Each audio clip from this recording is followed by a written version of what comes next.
And welcome to Weather and Ag in Focus on this Monday, the last day of March. It's 1:07 in the afternoon. I'm Chief Meteorologist Dean Wysocki, along with our Ag Director, Bridgette Readel. And, we're ready to turn the calendar into April, Bridgette. And, that means warmer weather and no snow, or maybe not. Definitely warmer weather Well, down the road. sounds like April is going to bring us more snowfall than March has, though. You're right. You're spot on. Yeah. And that happens from time to time. We do have winter storm watches in effect from Bismarck through Jamestown, the FM area, and point southward as a major winter storm. We'll call it a spring storm, actually, that is going to deposit winter-like weather throughout the area as we head into your Tuesday and Wednesday as well. So enjoy today. A lot of sunshine out there. Temperatures in the 30s right now. We'll make it up close to 40. A little bit of a breeze out of the north. We'll change to the east as we head towards evening. And then the clouds sticking up tonight will drop off to a low in the mid-20s. And Tuesday, winter storm watch goes into effect in the afternoon. We'll see snow spreading in from the south. This is going to come in a couple of waves at us. We're going to first get, as warm air tries to push up from the south, we'll get that snow coming in from the south on Tuesday afternoon into Tuesday evening. And then that will lift northward as we head towards midnight on Tuesday. And we'll probably see a break in the precip briefly. And then the main system comes out at us through the Rockies on Wednesday, and that's when the winds ramp up and we could see periods of heavy snow on Wednesday morning into Wednesday early afternoon, and windy conditions. This is going to be that wet, heavy snow, so not a lot of blowing around in the daytime hours with temperatures at or above freezing, but Tuesday night into Wednesday morning could get a little bit tricky around here. And then that snow will wind down Wednesday evening. With total snowfall right now expected in the FM area, about 4 to 8 inches. There's going to be an area out to our west from Jamestown, maybe through Lisbon, curving back around from about Wahpeton through Adena, Detroit Lakes. Those areas could pick up anywhere from 6 to 12 inches of snow. And we're even getting some indications it could be locally higher in the far southeastern part of the state and in the Lakes country. So something we'll keep an eye on. But the good news out of all this, Bridgette, is the moisture content in this is going to be very high. So if you melt it all down, there will be most areas should get at least a half inch to an inch of liquid, and some areas could get close to 1.5 inches of liquid out of this. So great news. Great news.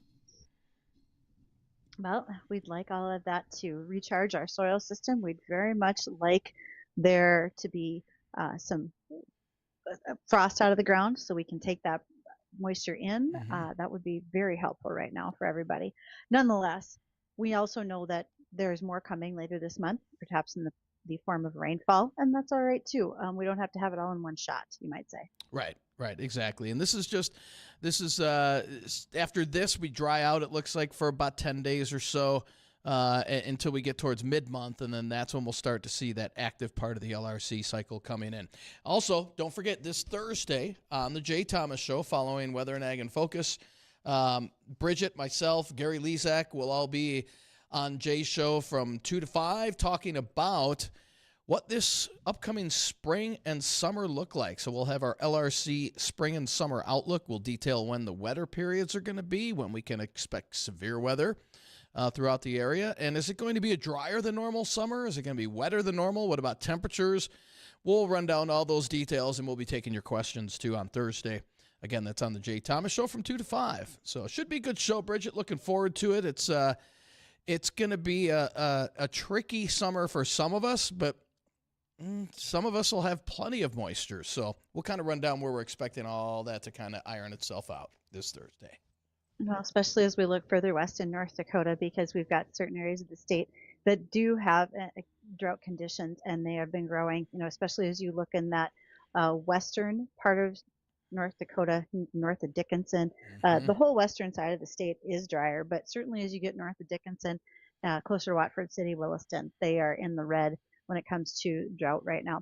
And also keep that in mind, because even though today is a day where we don't have snow and we are going to be getting some more, because of these dry conditions, if anyone is looking at doing some burning, you want to burn out some cattails, some ditches, sloughs, whatever the case might be, please remember that there are areas of the state that are under fire warnings. And if we have winds come up, those can take off pretty quickly. So we just want to be very cautious about what could be happening with fire potential, even this early on in April as well.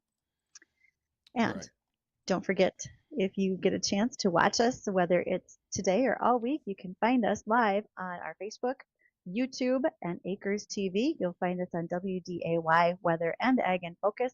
You can follow along, and especially later today with our guests, you're going to want to be able to see the graphics that we're going to be sharing and looking at with Chris Sherman. He's with Tech Support Farm. And just remember, technology on the farm should not just be the technology that starts your tractors and gets them running down the field. It should be everything that supports software, data, your computers, and what's happening in your office. You're going to want to make sure to listen today as Chris talks more about passwords, hacking, some statistics. And every time Chris comes on with us, I get a little bit nervous because I feel like I'm not doing enough things right. But that's where he can come in to help us do things better. And that's, again, Chris Sherman with Tech Support Farm. Have you ever had He's very good at that. any of your accounts ever hacked into, Bridgette, that you know of, or? Sort of. I've had someone try to duplicate me on Instagram, but I got that shut down pretty fast. I've had when you think about social media accounts, I've had someone, try to get into my Snapchat account. But overall, as far as banking and so forth, I haven't. Now, here's where some lessons were learned in the past, having worked in a corporate setting, where understanding the importance of a VPN matters. Also, knowing the difference between when you are traveling, you're at hotels and so forth, and that you probably shouldn't be doing your online banking when you're hooked up to the free Wi-Fi at a hotel. That matters. So some of those things have helped, but overall, I have not responded to the Nigerian prince who seems to think that somehow he's going to bless me with a tremendous amount of money.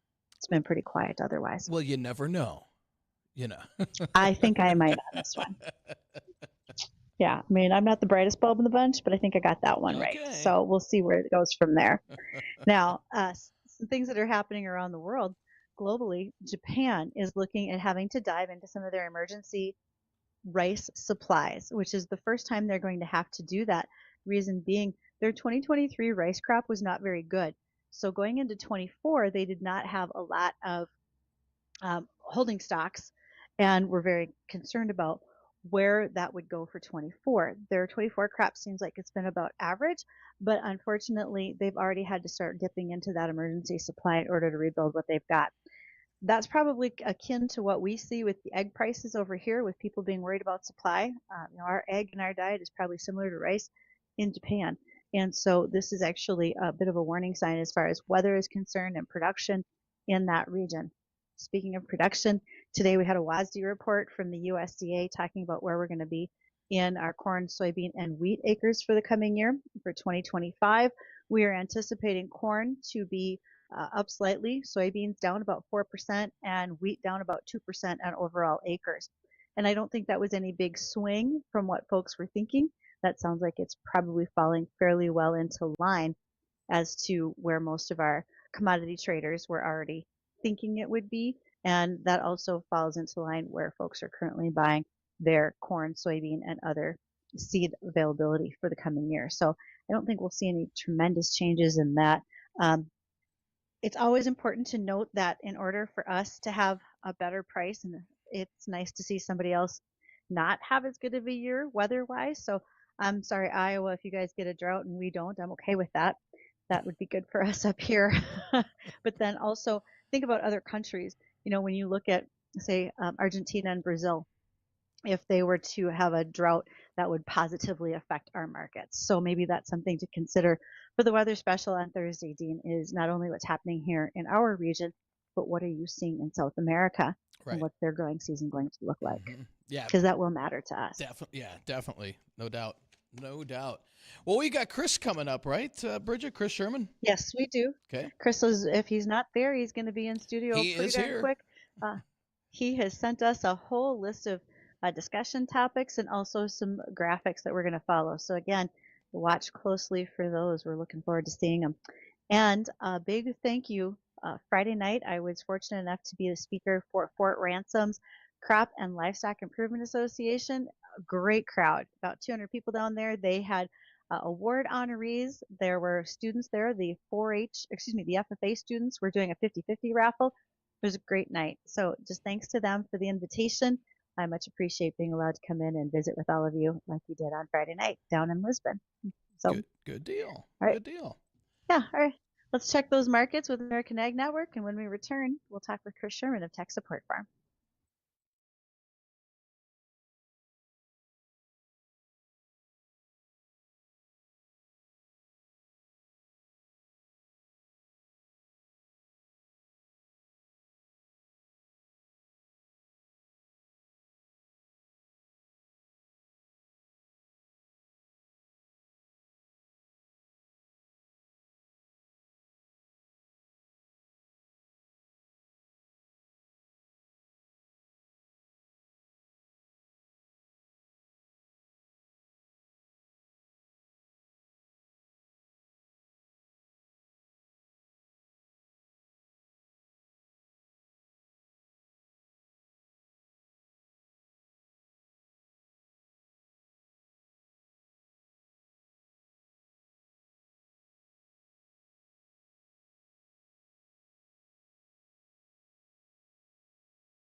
And welcome back to Weather and Ag in Focus. Glad you're here today. Maybe you're in the shop getting ready for planting season. Might be in the garage getting some of those garden bedding plants ready to go outdoors. And with any luck, you're just tidying things up at your desk because that's what I've spent my morning up to. So glad you had the chance to tune us in and listen today. We appreciate that. And today we have the opportunity to visit with our guest, Chris Sherman. He's with Tech Support Farm. Don't forget, as we are talking with Chris, you are welcome to make calls and visit with us directly. You can reach us on the JLA Insurance phone line. That is 701-293-9000. We'll also be keeping an eye out for emails, ag@flagfamily.com or at weather or ag@flagfamily.com. You can get to either Dean or myself. Chris Sherman. All right. One of the things that you sent us today, first of all, is a video that's going to play while we talk, and it's going to play on the live stream for folks to look at because you want folks to get ready and think about what they should be doing as we get ready for planting season when disaster should strike. So tell us a little bit about what's going on in your world before farmers even go to the field. Well, I mean, as of right now, what we're trying to do is we're trying to make sure that everybody's connectivity is up and making sure that networks are running securely. I know that a lot of guys, we tend to get out in the field and then everything else goes, goes to the back burner and we don't even think about it until, harvest. So we are pushing everybody really hard. If you've got issues out there, if you've got things that need to be taken care of, whether it's, connection issues or computer problems or, even, software issues that, you're having an issue with, let's get those taken care of, especially in the next 2 weeks. That is definitely something we'd like to help you guys out with. And then, obviously from a cybersecurity perspective, if you guys are interested in kind of securing your environment and putting together a package that's right for you, it does not take an awful lot of effort on anybody else's part.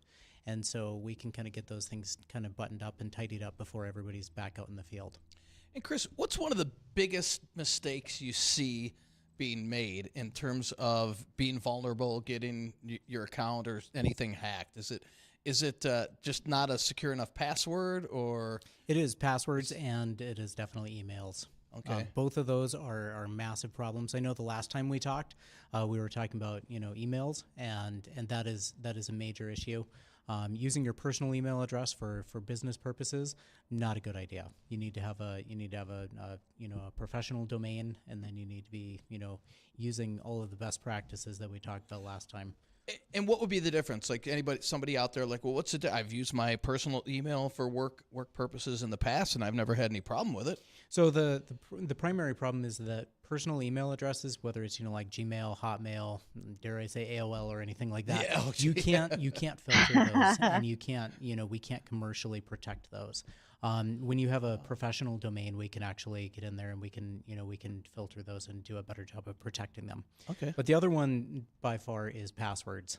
Everybody, passwords are like the keys, right? They're the keys to the locks to the kingdom, and when we're running around with little itty bitty passwords like admin 123, unfortunately that is like the little luggage locks of the 90s.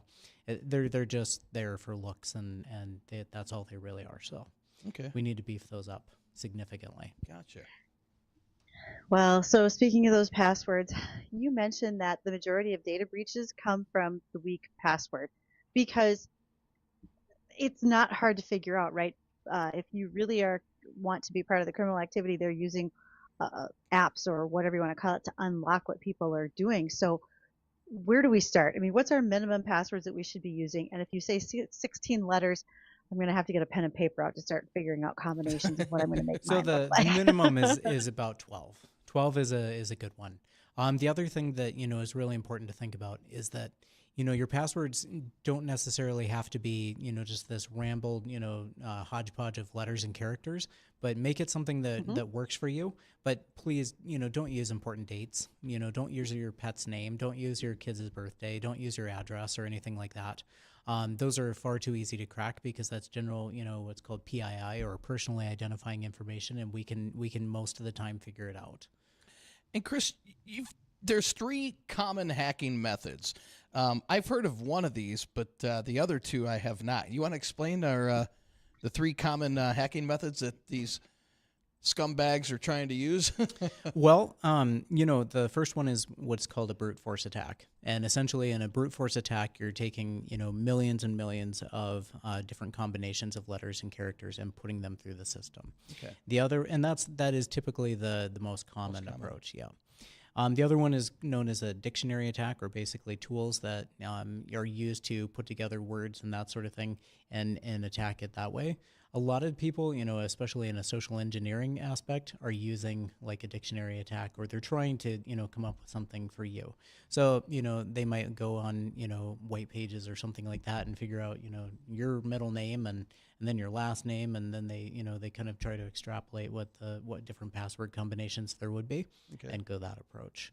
The last one is social engineering, and again, that ties back into the dictionary attack, where we're trying to come up with a profile for you and figure out what the best approach is and what kind of passwords you might actually use. The other thing that's interesting is that there is oftentimes passwords that have been captured through data leaks.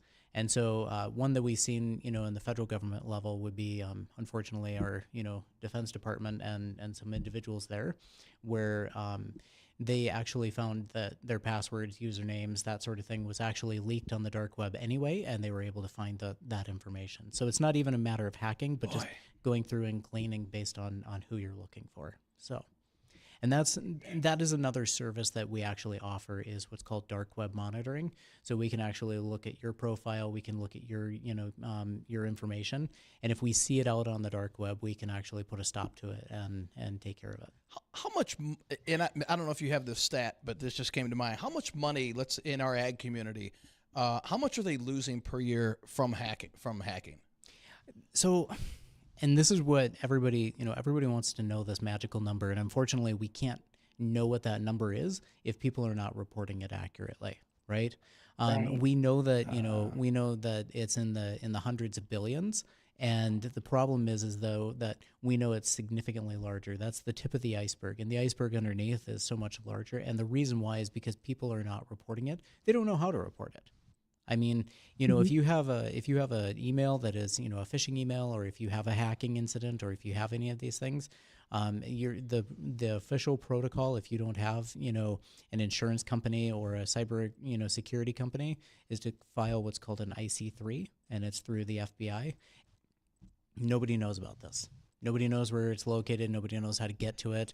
Nobody, and really, you probably would a good think, thing. Well, I mean, the problem is that then you get there, and the questions that they're asking you, and the information that they're looking for is oftentimes information that you don't have, and so you have to, that's why a lot of this doesn't get reported, simply because it is such a complex process, and there's probably a dozen questions or more, and you have to upload documentation. You have to, there's all the stuff that goes into it. So it's a headache. It is. It's absolutely a headache.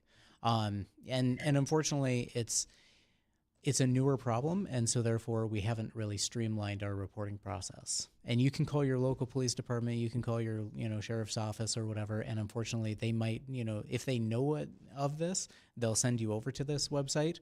But again, you have to know all the information that you're required to put in there. I mean, and it's right down to can you identify the threat actor's IP address? Yeah. Can you? I mean, exactly. Yeah. No. Yeah. I got hacked. I don't know who did and it. So and again, so if you think about it, frankly, from I the can't give my IP address. Right. How am I supposed to give somebody else's? But then if you flip to the other side, if you give them just the vague information that, hey, I was hacked and this is how much I got taken out, and yes, I talked to my bank, they don't really have much to go off of. Right. And so, this is why, prevention is, an ounce of prevention is worth a pound of cure. Yeah. And that's why we need to really beef up our passwords and, be vigilant inside of our emails.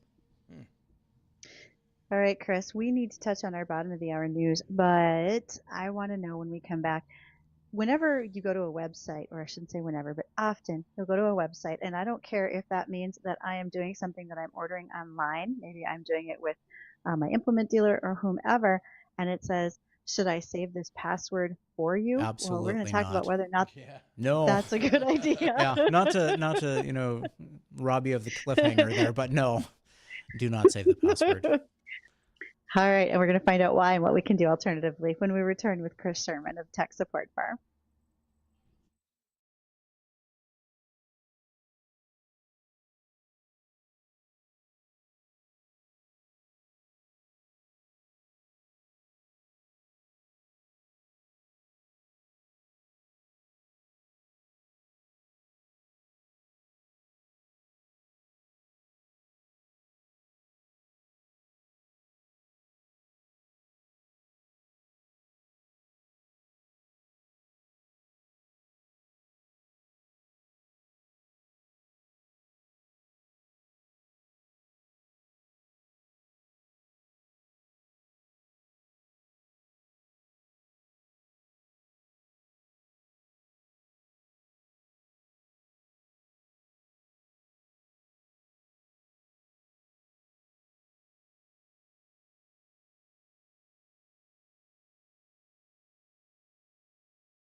And welcome back to Weather and Ag in Focus.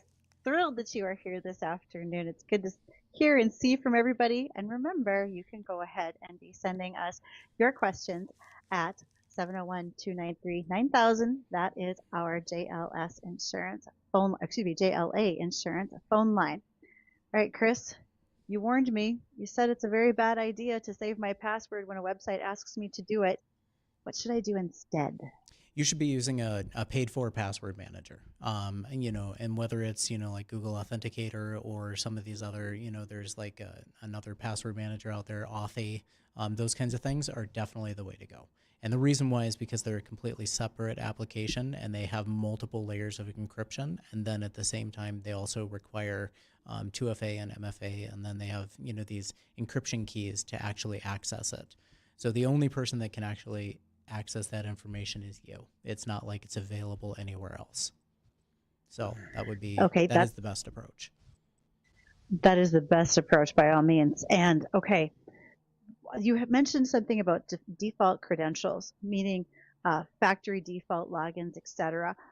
We get new machines, we get on new routers, etc., and we just want to go with what it tells us because many people are afraid if they push the wrong button, it's like a bomb and the whole thing's going to blow.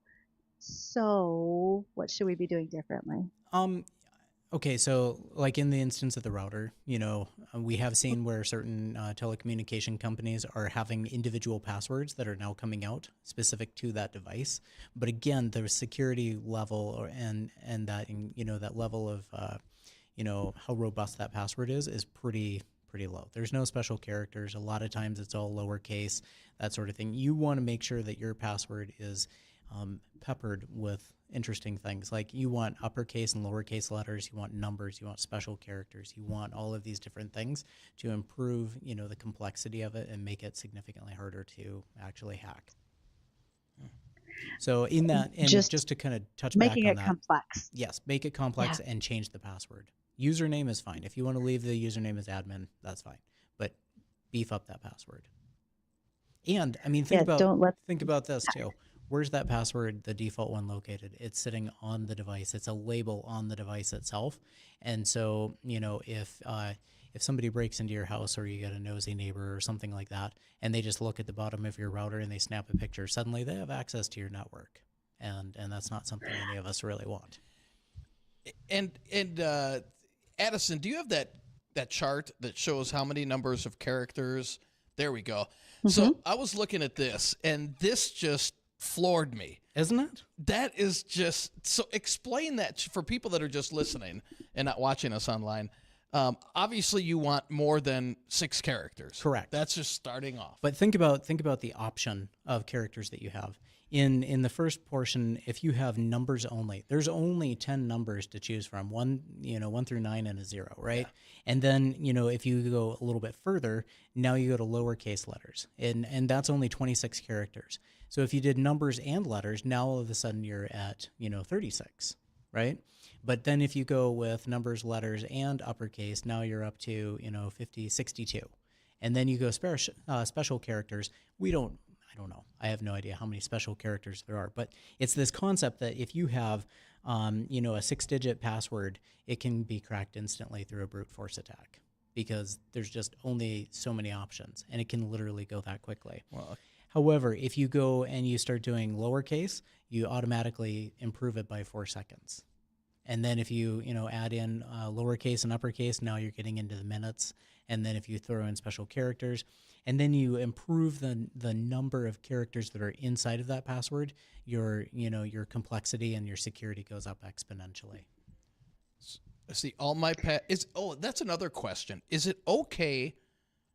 And I think I know the answer, but like my password right here that I have on most of my devices, it would take 33,000 years to hack, which I guess is good. Okay. How many characters do you have? Hold on. 10? I want in on this though. So because you have. If there Dean, you go. Go ahead, Dean Bridgette. just said you said you have the same password on multiple devices. And that's where that was my next question. That's where I was going to next. Okay. So and this is where we have to go back to, in the break we were talking about passwords are keys, right? Your personal identifying information is like the information inside your wallet, your driver's license, social, that sort of thing. The keys, if you have one key that opens up all of your house and your safe and your vehicles and your office and all of these different things, suddenly it's only, yes, it might take 33,000 years to get there. Right. However, once that's cracked, then we're off to the races. Yeah. And we've got access to everything. So never have the same password on multiple Correct. Yes. Devices or sites. Yep. Okay. Yes. On multiple applications. Or multiple applications. Yeah. Absolutely. Even if it's that strong. Even if it's a Even strong. if it's that strong, Yeah. I mean, it's up to you. I mean, No, the gamble is a gamble, No, right? I totally know. Yeah, I understand. The other thing, though, is Yeah, that if you do have an appropriate, secure password, you don't need to be changing it every 3 months. You don't need to be changing it every 90 days or whatever. You can change it, every 6 months to a year, and you're going to be just fine. Okay. The problem is that when you have really weak passwords, Smith Farms 123, then you really need to be changing it frequently and changing that, exclamation point to an @ sign to a pound sign, and Right. how we all do that. So, and please don't use the year. I mean, it does nobody any good to be Smith Farms 2024, and well, it's 2025 now. You're just making it easier for everybody. Okay. So. Now, when you tell us to make sure to use the paid for password devices, Yes. this can be, Apps. or app, I should say, Yep. this could be used across multiple devices, multiple platforms. It doesn't matter if you're working in your farm office, in your farm equipment, but also I heard you say if you have a nosy neighbor and they're hanging around and that list of passwords is hanging by your computer, Yeah, everybody absolutely. can see it, Okay, including but let's even whoever back this comes up. into your office. Let's even back this up a little bit further. We've got, we have clients that we just, we are constantly, reminding them politely that you have got to put a password on your phone. It does nobody any good when your phone is sitting there at the restaurant and somebody can just, with a swipe of the screen be inside your password. You have to have a password in your phone. I know it's annoying every time you want to go into your phone to enter that, PIN number or whatever the case is. Even if you use biometrics, a fingerprint, a picture or whatever, but have some Yes. sort of form of security because, really, if you leave it out, it's no different than leaving your keys or your wallet out laying somewhere else. Same with your computer. I know that everybody, likes to have the computer start up and then suddenly they're sitting at the desktop. Have that password. Put a layer of security between you and everybody else. I mean, think about it. Would you really want, the guys on, your farm hands or your employees or anybody else just being able to sit down and log in? The one last thing, and this is for the, maybe for the older generation.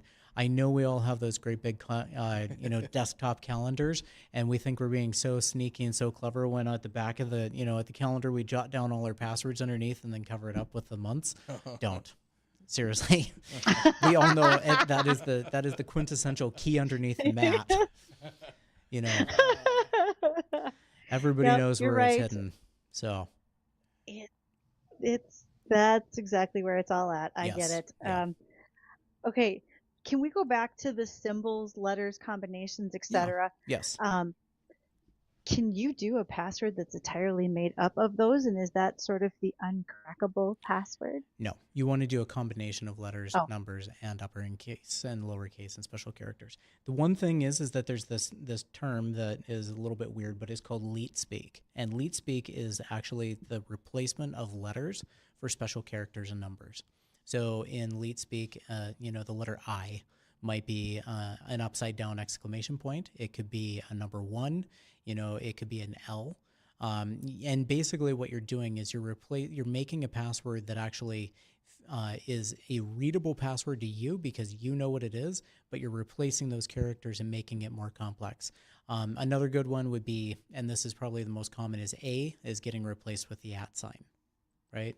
An H could be Yes. a number 4. It's just an upside down H, right? A Oh, 5 sure. can be, or I'm sorry, an S could be the number 5. You can do, any number of these things, you can actually replace them and you can actually replace those little, letters with actual characters so that you are actually creating something that is readable and rememberable to you. And you just have to remember which special characters you replaced with what. That is a great way to do Wow. that. In the cybersecurity world, it's called munging. And it's just basically making a complex password that is not so complex to the person that has it. So going back to like Smith Farms, you can replace the I with an upside down, with a exclamation point, and it's an upside down I. You can replace the H with a number 4. You can, make it a little more complex and do Smith Farms. Replace the A with an @ sign, the S with a 5, and so on and so forth. It's a great way to make your passwords a little bit more rememberable and easy to recall. I appreciate that you've said so many good points that we need to remember. The one that's going to be hardest, of course, for many is don't reuse passwords across multiple sites, because I would bet money that we all have about 5 passwords in our head We do. that we use repeatedly. We just keep moving them around to other places, and Yes. that's maybe a bad idea. Yeah. Yep, absolutely. Man. Well, we've got call on Tom's on line 1. He's got a question for you, Chris. Tom, go ahead. Yeah. So, how dangerous or safe is it to keep your passwords in an app? On the phone. Say in the menu or something. Well, unfortunately, like if you have like a Samsung and you've got Samsung Notes or Moto Notes or something like that, unfortunately, the issue is that those passwords they're accessible without any sort of security. You can't lock those apps. The ones that you want to, use are go to your app store, go to the Play Store or whatever, and you actually want to be purchasing a specific password manager that requires a password to gain access, whether it's, your face or your fingerprint or a PIN number or something like that. That is the best route to go, for sure. Oh, okay. Because if you think about, Okay, if you think about using like a note-taking app or something like that, it's no different than leaving it in a notebook on your desk or maybe a spreadsheet on your computer. It's readily available and accessible by anybody. So, is that available through over the air online or not? I'm not talking other people. I mean getting into your phone by way of, I don't know, a cloud. I mean, can hackers get into that? Yes. I'm not talking. Okay, that's Yep. okay. That's Yep. what I was wondering. Okay. Yeah, Tom actually Okay. leads to the question I wanted to ask, because when you have a spreadsheet on your laptop that has all your passwords in it, again, whether it's through a malware or something, especially if you're not using VPNs or encryption, it's not that hard to get to that Correct. item, even though it's not considered online, right? The other thing is that you need to think that when you are looking at file folders, you can actually search the word passwords, or you can look things up, and it will actually scan inside the document as well. So, it doesn't, you could name the thing recipes, and people would still be able to figure out where it is just based on the content that's inside of it. And you have the ability to preview. A lot of times you can preview what's inside the file without even opening it. So. Wow. Well, thanks, Tom. Appreciate your phone call, man. It makes me not even want to go online anymore.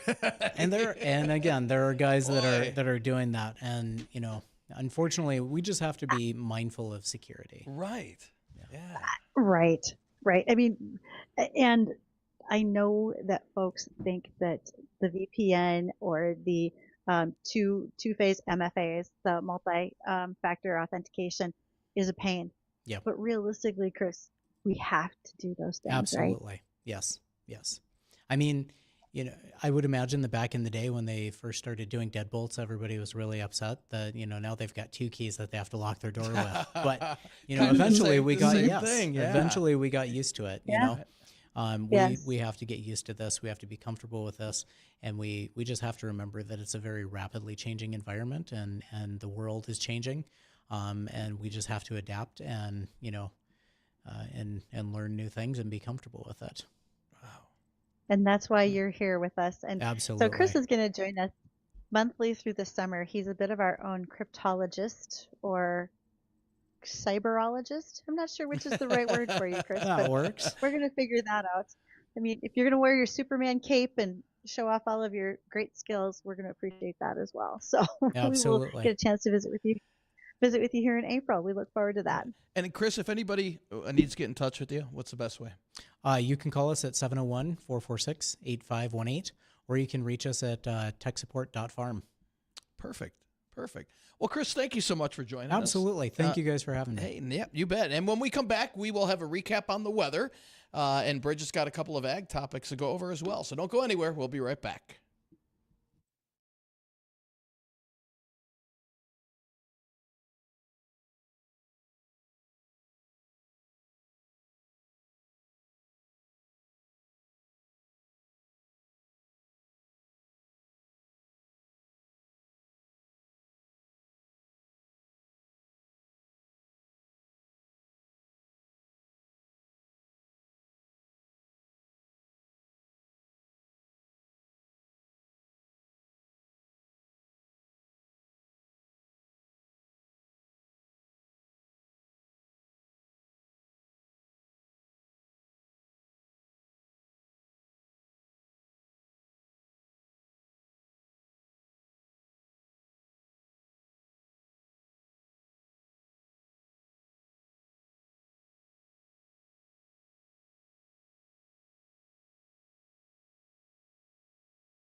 And welcome back to Weather and Ag in Focus, 1:55 in the afternoon.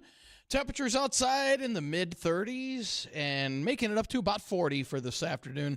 And, enjoy today because, well, we kind of know what's heading around the corner. We do have a winter storm watch in effect for much of the area south of Highway 2.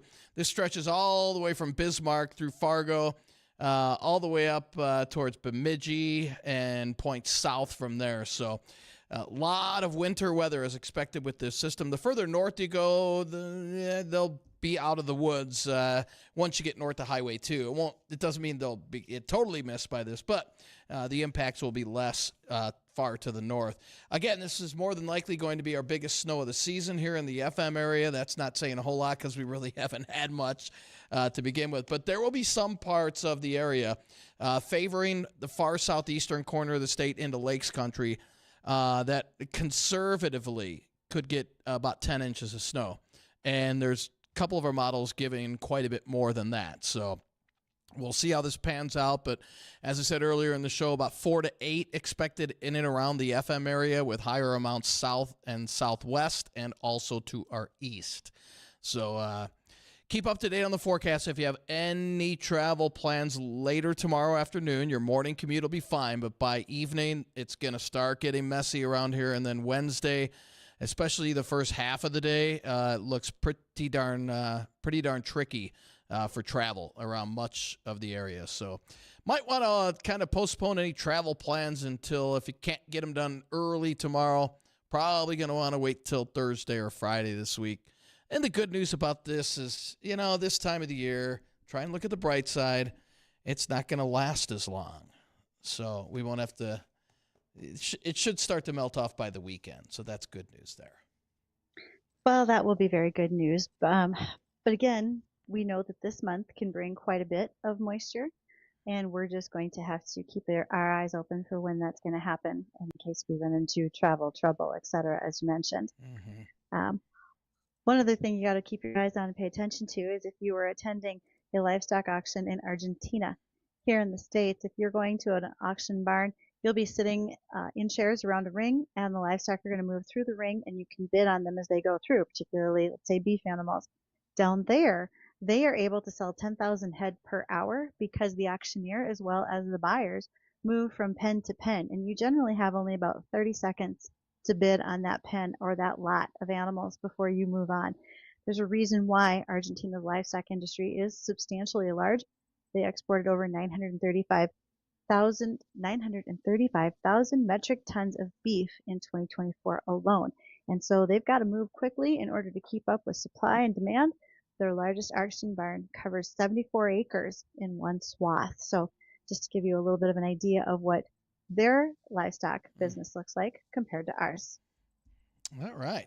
And don't forget, this Thursday on Jay Thomas Show, right following Weather and Ag in Focus, we'll have our LRC Spring and Summer Outlook. Be sure to join Bridgette, myself, and Gary for that show this coming Thursday. So for Bridgette, for myself, I want to thank everybody for joining us. Don't go anywhere. Jay Thomas Show is coming up next.